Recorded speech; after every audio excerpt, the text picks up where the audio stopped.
Channel को। एक समय की बात है, पटकापुर गांव में भोला नाम का एक आदमी रहता था, जिसके पास एक गधा था।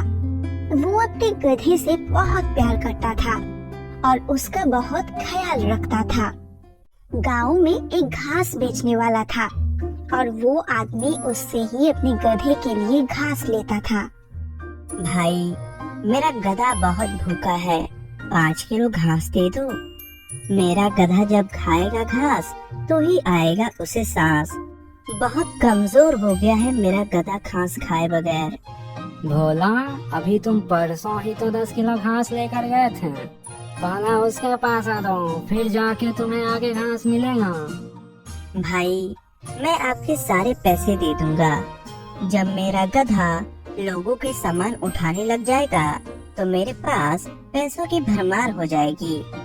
जब पैसों की भरमार हो जाए ना तो मेरे पास आ जाना। बकाया पैसा देकर ही आगे के लिए घास ले जाना। भोला ये सुनकर बहुत बहुत उदास हो जाता है कि वो आदमी अब बिना पैसों के घास नहीं देगा और वो वहाँ से चला जाता है। बड़ा आया घास उधार मांगने वाला, जेब में ढेला नहीं होता और मुंह उठाकर घास लेने आ जाता है। भोला जब घर आता है तो उसके गधे ने बहुत सारा गोबर किया होता है। ये क्या, मेरे गधे ने गोबर कैसे कर दिया है? इसने तो घास भी नहीं खाई, फिर कैसे इसने भर भर के गोबर कर दिया? पता नहीं बेटा, तू इसे चारा नहीं खिलाता तो इसने हवा खा ली होगी। माँ, मैं घास कहाँ से खिलाऊं इसे? घास वाला कहता है पहले पिछले पैसे दो, फिर मैं तुम्हें घास दूंगा, और खुद तो अपने गधे को भर भर के घास खिलाता है।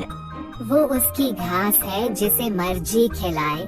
तू अंदर जाकर रोटियां खा ले, मैंने तेरे लिए रोटियां पका दिया है। अरे वाह माँ, भूख तो मुझे बहुत जोर की लग रही है। मैं अंदर जाकर रोटी खाकर आता हूँ। फिर भोला रोटी खाने के लिए अंदर चला जाता है।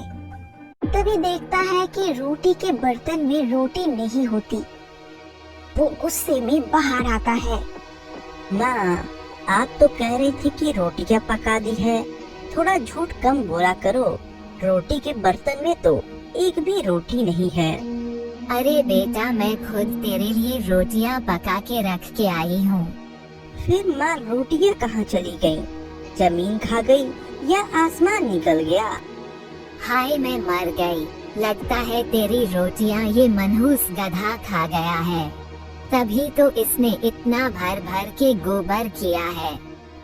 हाँ माँ, मैं भी वही कहूँ कि इसने घास तो खाई नहीं, फिर गोबर कहाँ से कर दिया है।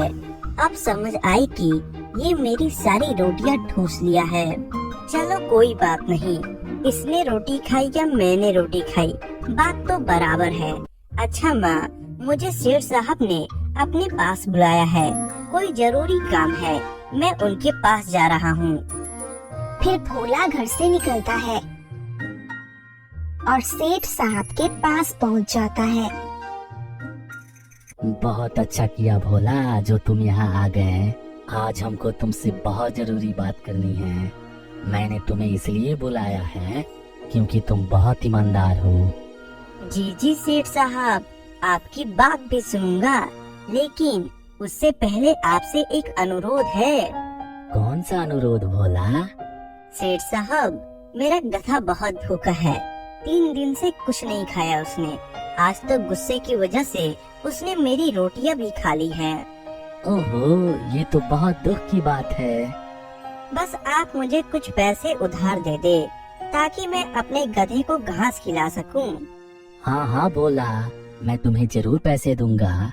अब मेरी बात गौर से सुनो।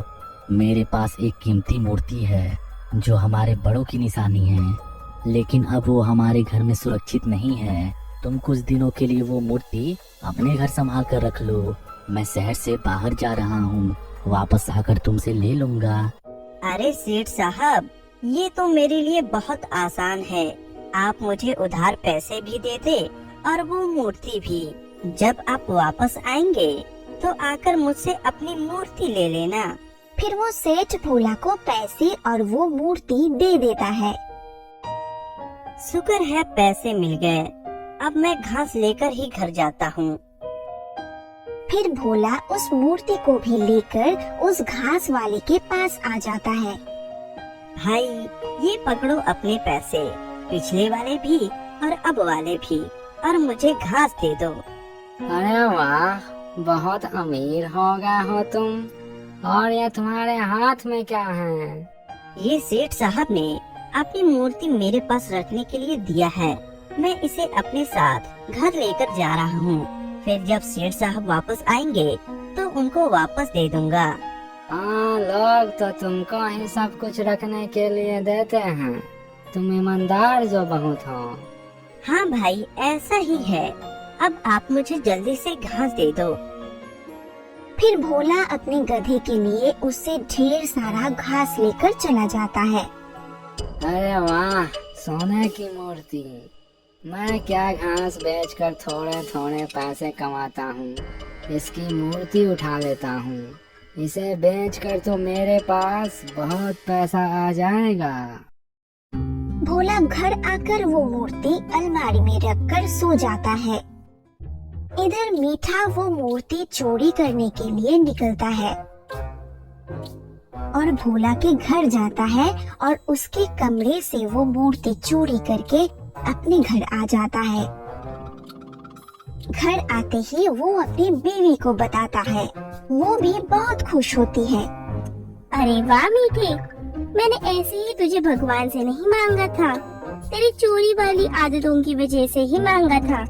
तू कैसे चोरी चोरी मुझे खिड़की से देखता था, और जब मेरे पापा डंडा लेके आते थे तो तुम धूम दबाकर भाग जाती थी। हाँ हाँ सुनंदा, मुझे याद है। अब पुरानी बातें याद करने का वक्त नहीं, बल्कि हम मूर्ति एंजॉय करने का वक्त है। Let's celebrate Murthy party. फिर वो दोनों मूर्ति को अपने कमरे में रख देते हैं। इसी तरह कई दिन गुजर जाते हैं। वो सेठ मूर्ति लेने भोला के घर आ जाता है। मेरी मूर्ति ले आओ भोला, मैं वापस आ गया हूँ। जी जी सेठ साहब, मैं अभी लेकर आता हूँ। फिर जब भोला अंदर आता है तो वहाँ मूर्ति नहीं होती। भोला बहुत परेशान हो जाता है और सेठ साहब को आकर बताता है। ये तुम क्या बकवास कर रहे हो? मैंने तुम्हारे पास अमानत रखवाई थी और तुमने मेरी मूर्ति गुम कर दी। मुझे कल शाम तक मेरी मूर्ति वापस चाहिए, वरना मैं पुलिस को तुम्हारे घर लेकर आ जाऊंगा और तुझे और तेरी माँ को पुलिस के हवाले कर दूंगा। सेठ ये कहकर वहाँ से चला जाता है और भोला बहुत डर जाता है। भोला को शक होता है कि वो मूर्ति उसके गधे ने खा लिया है और वो उसे डंडे से मारता है। निकल जा मेरे घर से नमक हराम। तूने सेठ साहब की मूर्ति खा ली है तो गधा नहीं, तू डायन है। निकल जा मेरे घर से। गधा तो बेकसूर था। उसके आंखों में आंसू आ जाते हैं और वो वहाँ से निकल जाता है। गधे ने तो मीठे को मूर्ति चोरी करते देख लिया था। वो एक पेड़ के नीचे जाकर खड़ा हो जाता है और सोचने लगता है कि मीठे से वो मूर्ति कैसे हासिल की जाए। उसे सोचते सोचते शाम हो जाते हैं और अंधेरा हो जाता है। वहाँ भोला और उसके माँ बहुत परेशान होते हैं कि कल अगर वो मूर्ति ना मिले तो सेठ उन्हें पुलिस के हवाले कर देगा। अगले दिन मीठा और सुनंदा मूर्ति बेचने की प्लानिंग कर रहे होते हैं। अरे वाह, क्या कमाल की मूर्ति है। चलो इसे बेचने चलते हैं। हाँ मीठा, चल इस मूर्ति को बेचकर अपना नया घर बनाते हैं। वो अभी बातें कर ही रहे होते हैं कि भोला के गधा आ जाता है और उनके हाथ से वो मूर्ति खा जाता है। हाय, मैं मर गया। ये मनहूस गधा किसका है? मेरी मूर्ति खा गया। सुनंदा, इसके पेट से मूर्ति निकाल। मीठा जैसे ही उसके पेट से वो मूर्ति निकलवाने की कोशिश करता है, वो उसको लात मारता है और वहाँ से चला जाता है। उधर सेठ पुलिस को लेकर भोला के घर आ जाता है। इंस्पेक्टर साहब, इन्हें पकड़ लो, इन्होंने मेरी मूर्ति बेच दी है। सेठ साहब, मैंने आपकी मूर्ति नहीं बेची है, मैं कसम खाता हूँ।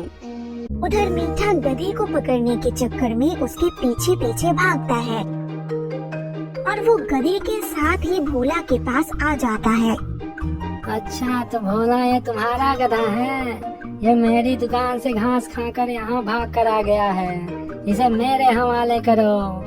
मीठा कह ही रहा होता है कि वो गधा गोबर की जगह वो मूर्ति निकाल देता है, तो वहाँ खड़े सब लोग समझ जाते हैं कि मूर्ति मीठे ने ही चोरी की है।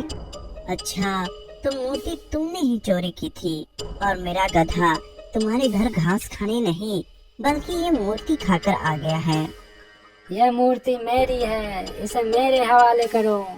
ये मूर्ति हम तेरे हवाले नहीं बल्कि तुझे पुलिस के हवाले कर देंगे। इंस्पेक्टर साहब, ये है मुजरिम, इसे गिरफ्तार कर लो। फिर क्या, फिर पुलिस मीठे को ले जाता है और सेठ भोला और उसकी माँ से माफी मांगता है।